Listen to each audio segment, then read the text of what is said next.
So, for the second episode of the most critically acclaimed series to ever hit this platform, I only felt it natural to proceed with the predecessor to the game that my child self may or may not have been traumatized by, and that game is Jurassic Park for the Super Nintendo.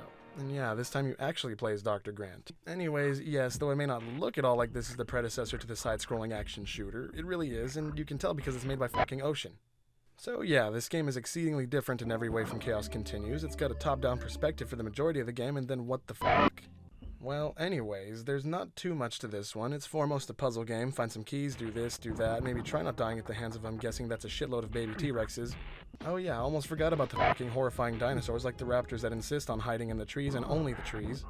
And yes, I do find this one fun and very challenging, but I'm starting to wonder if this game was actually made for children because holy shit, this is difficult. And sure, it's got some freak-out moments too, such as when you find out the lightning gun doesn't actually kill the raptors, or when the T-Rex decides it's time to end your fucking life, but alas, the parts I'm actually here to discuss with you, my one fan, including myself and or my wife, are the first-person sequences that I may or may not have been avoiding up until this point.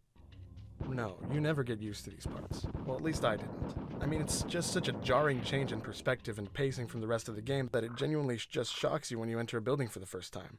So, culture shock aside, every single building you enter has the same ominous, unnerving soundtrack,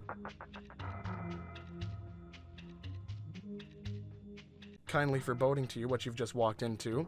So now that you've got the music setting the mood, you'll see that the interior to these buildings was designed with dim and depressing in mind. So go ahead. Go on in and look for that lost key and pretend you don't feel painful loneliness and eeriness and a dash of agony. Just explore. Scavenge for health while you're at it because you'll need it.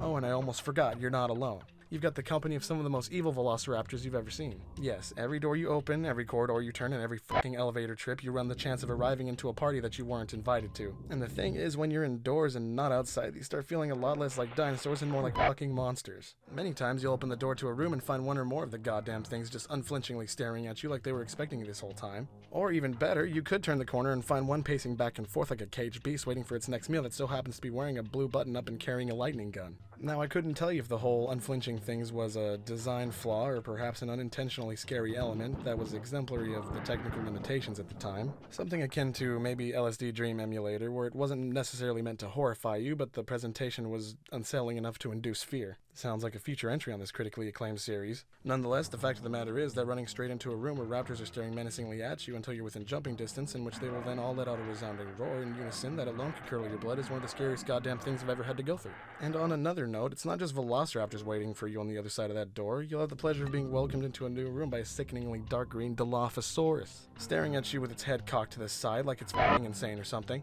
One of the best things too is that everything moves without a sound. No way will you ever have the opportunity to prepare for an attack from behind, meaning if you don't scan the whole room properly, by the time you hear the roar, you're probably already well on your way to a virtual morgue.